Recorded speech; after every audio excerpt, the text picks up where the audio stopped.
Every summer, my family and I venture north for several weeks, as do most other families in my state. The town that we visited was not far from another sprawling town on a lake. Despite my overall disdain for most people in traffic, the area was pleasant most of the time. Additionally, two friends of mine also visited the area, and we would meet with each other at least 2 or 3 days out of the 2 weeks that I was there. The names of my friends are Osi and Jack, and we're all the same age and live in the same town back home, so we know one another quite well. Anyway, one evening when I rode my bike over to the general store where we would all meet, only Jack was there. For context, Jack is always 5 to 10 minutes late, and Osi was always there at least 20 minutes before me, seeing as though he could just walk from where his family's cabin was to the store. So, this took me slightly by surprise. So, I asked Jack where Osi was, and he said, "Didn't you get the message? He said he found something and was going to take a while before he got back." I was confused when he had stated this, as I didn't remember getting a message from our group chat. But sure enough, when I opened my messages, there was one that I didn't read. The message read as something along the lines of, "I'm gonna be a little late, I found something really cool." So me and Jack waited about an hour in front of the store, waiting for Osi when he finally showed up. But he didn't have his bike, which I found downright weird, seeing as though he cherished that thing. And before we could say anything to Osi, he immediately said, "You guys have to check out this building that I found. Come on, let's go." I asked him where his bike was, and he just responded with, "It's back in my cabin. You probably want to leave your bikes here too if you want to get to the place that I found." So we obliged, and we chained our bikes to a lamppost. We followed Osi down the main road until we came up to a gravel side street with a no outlet sign. Osi pointed at the gravel road and said, "Down here. It's gonna be past the end of the road, so expect." When we came onto the gravel road, I noticed nearly instantly that there were very few homes on this road, which was bizarre for such a well-populated area at the time of year we were visiting. About a quarter of the way down this decrepit and unkempt road, at least by Osi's measurement, Jack asked what this building was that Osi had found, and Osi responded by saying that it was an abandoned and odd-looking gray brick building with a metal roof shaped like a half circle, similar to a greenhouse. I asked if he had entered the building yet, and Osi said that he tried the front door, but it got stuck on something. After Osi had said this, Jack asked if Osi knew for certain that this building was abandoned, and Osi responded by saying that some of the windows were broken, and the entire back end of the house and next to it was destroyed. After Osi had mentioned this, we had all agreed that if we can get into this facility, we can make it a hideout where Osi and Jack could smoke. Seeing as though I don't, but I thought it would be fun to have that sort of thing nonetheless. After about another hour of walking, we finally reached the end of the road. At this point, it was 7 o'clock at night, and it was becoming noticeably darker under the canopy of trees on this essentially destitute road. So I was beginning to have second thoughts, but I kept my mouth shut because Osi wasn't the best person to argue with, if you catch my meaning. So we proceeded into the woods for what I could guess was about a mile, when we stumbled into a clearing with a big bungalow-style house, and the building that Osi described to us to the left of it. We waited for, give or take, 3 minutes to see if the coast was clear, and then made our way to the building. Osi's discernment almost precisely fit the appearance of the facility. It was roughly 10 feet tall with a curved roof made with sheet steel, not unlike what you would find on barns or a utility shed. Osi was now excited, and when he went up to the door, he motioned for us to help him open it. So that's just what we did. And to this day, I regret ever going anywhere near that clearing. We opened the door with relative ease, but what came next was completely unexpected. Something fell from the table blocking the door, and it sounded vaguely wet, and when Osi had shined his flashlight in the general direction of where these sound had occurred, we saw, and I'm not joking, a severed alligator head with strings of flesh and muscle still attached to it. At about this time, the smell of the interior hit all of us, and I vomited with Osi and Jack proceeding to gag. Mind you, we were in a place nowhere near a natural habitat for alligators, about 1,000 miles to be more exact, so this was beyond weird to just find the head of one laying in a building on the other side of the continent. Osi, being as stubborn as ever, shined his light even further into the building, and all we saw were various pieces of reptiles all over the place. We had also seen syringes and vats on long tables, along with blood smeared across most of the surfaces that weren't covered with a multitude of reptile parts. At that moment, we opted to get the heck out of there. Jack whispered though, "What the heck?" At this, Osi and I turned to where Jack was looking, and found that one of the lights was on in one of the downstairs rooms of the seemingly abandoned house, and somebody was walking to the front door. What looked to be a man stepped out and issued a nearly deafening scream that sent us running through the woods back to the road. None of us mentioned what had happened to our parents, and it had been 5 years since this had ensued, but not a day passes where I don't think about it. This story takes place 4 years ago during my 8th grade year and during the summer after, and during my freshman year. Just to add some background info, during my 8th grade year, the class was made up of 3 girls, Alexis, Coy, and I. Let's call me Beep for the sake of not wanting to type my whole username. Alexis was super extroverted and kind, and Coy was super introverted and kind of cold to everyone but Alexis, and I because she was around us more. I got very close to both girls very fast because other than the 7th grade girls, we were all we had sometimes. And just to add to, I've known one of these 7th graders since we were 4, and another since we were about 7. Also, my mom passed away 2 years prior to this, and I was also beaten up pretty badly the year before.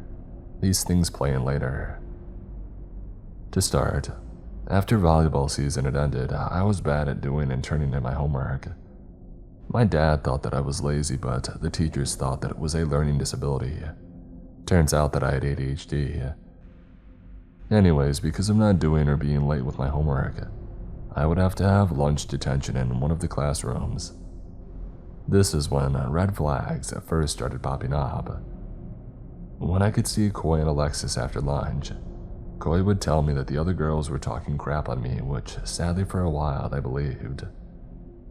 I never said anything about it to the other girls as to not start drama, but I did let it bring me closer to Coy, which was a big mistake. This happened quite a few times, but I chose to ignore it even though I felt so hurt by hearing it from someone that I trusted. After a while, I got my homework in consistently and I was able to start sitting with my group at lunch again. And to my surprise and to Coy's dismay, they seemed very excited to have me around again. Everything was doing okay for a while. Basketball season had started and I played hard and I was happy.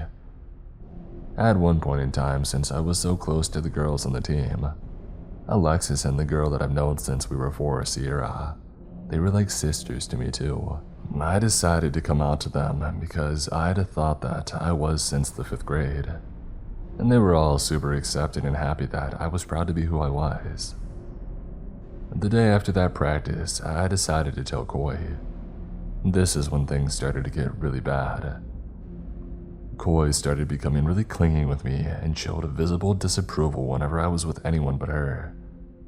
She started sending me angry messages when I would tell her that I couldn't hang out with her. She would ignore me if I said that I was hanging out with Alexis, and she would call me crying if I didn't text back for a while. As a 13-year-old girl raised by a dad and an older brother, I didn't get the full idea of how teenage girls were supposed to act, so I brushed this off as normal. Coy would do almost anything to get me to stay around her, and it started to make Alexis concerned. One day after practice, I was talking to Alexis and Sierra, and I decided to ask if what Koi had said to me about them was true. They denied it and said that they didn't understand why she would do that, because they thought we were all friends. I confronted Koi and she said to me that they were lying, and that if I believed them, I would have to choose between her or them. I didn't really say much to her after that, and I had started distancing myself. But wait, there's more. And Koi seemed to be fine with me after I had pushed her away. She didn't call me, text me, and when she did talk to me, she seemed okay. Everything was going good again until our 8th grade state history field trip. Our teacher told us that we would be gone for 3 days and that since it was only us 3 girls, her and the school secretary, we would be staying with the secretary's aunt in her home. The 3 of us got really excited for the trip and thought it would be a good bonding experience. When we got to the house that we were staying at, we were informed that we would be staying downstairs together. In the area, there was a small living area and a bedroom. Alexis suggested that we all shared the bed, but I told her that I wasn't comfortable with doing that because of Koi. Alexis said that it was okay and decided to sleep on the couch. This was Koi's opportunity. "Hey, do you want to share the bed with me?" I was thinking that we'd all sleep in the living room actually. You can take the bed if you want though. Koi looked clearly disappointed, but agreed. When we all were settled in, Koi pulled some snacks from her bag. One of them was Pocky and asked if we wanted some. Alexis and I said sure and took a few Pocky, but then Koi asked me if I would like to play the Pocky game with her. I got very nervous and uncomfortable, but I didn't want to be rude because they were her snacks and she was sharing with us. So she put the end of the Pocky in her mouth and so did I. The only thing to note is that I purposely broke the Pocky because I didn't want to kiss her. She seemed slightly angered and asked to do it again, but Alexis said that we should just go to bed. The rest of the trip went fine and there were no other awkward encounters with Koi and I, and we actually had a lot of fun. Everything was actually good up until after the school year had ended. And Koi kind of reeled me in and I became her friend again because she seemed to change.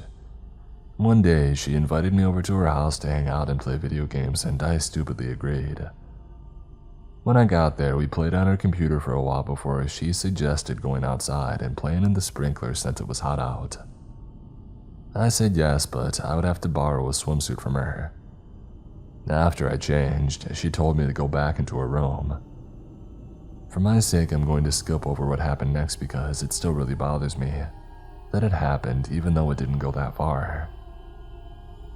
After that experience, I deleted Koi's number and started refusing to talk to her. High school started and everything was okay. She stopped trying to text me or contact me really at all. But one fateful day in December, she decided to message me.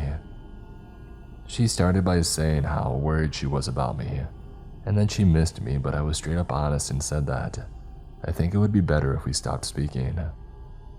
She then proceeded to freak out.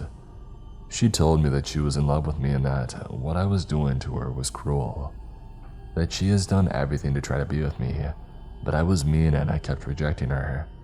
And she even threatened to end her own life because I wasn't in love with her. For my sake, I then decided to block her on everything so she wouldn't contact me again.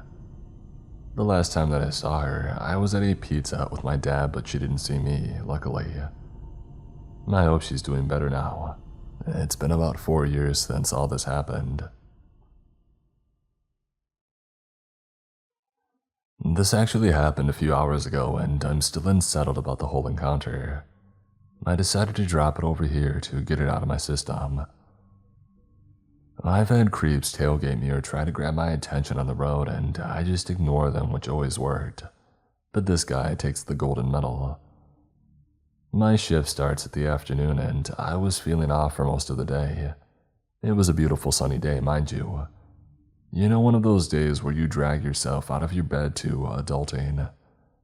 I decided to lift my mood up, so I wore something new that I had. A beautiful, creamy white, faux fur vest, and I hit the road. I look like $1,000,000, and I feel like $1,000,000, right? Maybe not. I played some piano tracks and hoped that I would get out of this funk. I just needed something to comfort me, and those two things didn't cut it. While I was driving to work, I decided to grab a drink.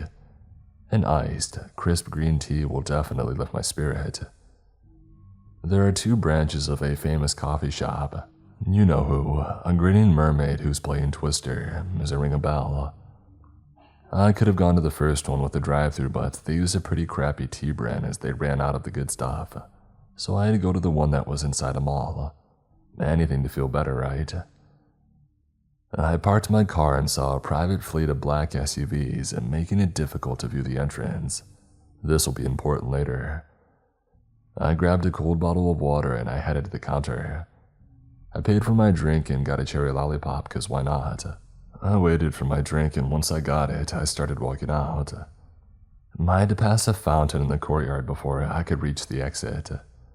I slowed my pace as I noticed that I was walking too fast. I felt a bit of it, but I brushed it off. As I passed between the SUVs, a bus shot through quickly, and I stopped in shock as I almost walked in its path. This didn't make me realize what was happening.